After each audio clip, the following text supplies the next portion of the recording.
Democracy Now!, democracynow.org, the War and Peace Report. I'm Amy Goodman. We're broadcasting from the community of Barbara, California, by Dr. Max Moretz, fire research scientist with the University of California Cooperative Extension, which is based at the University of California, Santa Barbara.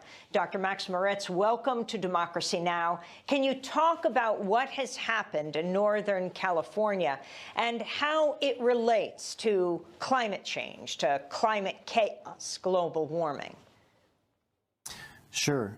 Thanks for the opportunity, Amy. There's pretty conclusive evidence for a link to climate change for many of the fires that we've seen in the last couple of decades, and the trends match up with what we expect from climate change and from our models.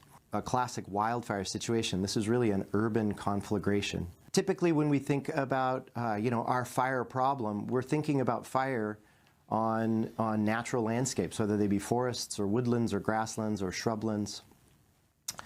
And we sort of thought we solved the urban conflagration problem many years ago. Many cities in the earlier centuries were taken out by wildfire, and through building codes, we kind of thought we had solved some of that problem.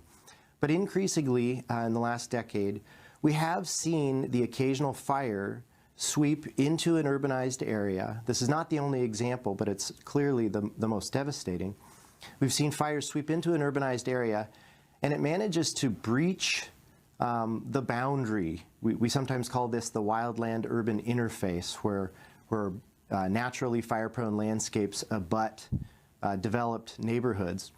And we see that it's possible under extreme weather conditions, where we have hot, dry winds, that these fires can actually penetrate the boundary and then become an urban structure-to-structure conflagration. And so it's a very different type of fire, and it's not one that we tend to know a lot about because they're relatively rare. There have been instances, like I've said, and it appears that they're becoming a little more common.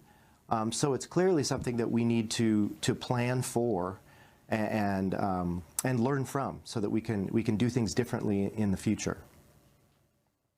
Dr. Max Moretz, your research suggests that we should learn to coexist with the fires. What exactly does that mean?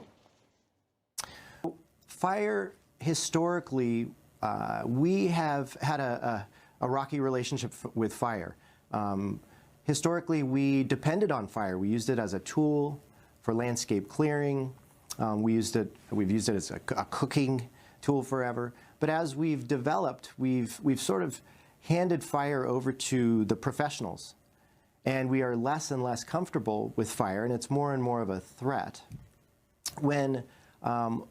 If you look at it, there are plenty of other natural hazards that we treat quite differently. We tend to fight fire. And in between fires, we think of fighting the vegetation, in a sense. But for lots of other natural hazards, we have a different view. We sort of accommodate them, and we treat them as inevitable. So if we think about floods or landslides or earthquakes, tornadoes and hurricanes, we have a different approach to how we deal with those. And it often involves planning for them as inevitable, building them into our land use planning and our building codes. We have maps that we use for these other natural hazards. And often we avoid the most hazardous part of the landscape, and we tend to try to concentrate development on the least hazardous parts of the landscape for other natural hazards. But for fire, we tend not to do that for a variety of reasons. And so many of us have argued that it's time to take a different view towards fire and try to coexist with it as a natural and inevitable process. And I think events like this show us just how important that is. Some of the lessons, there's probably going to be a few. The urban fire problem is one that has a separate set of causes and lessons that come from it.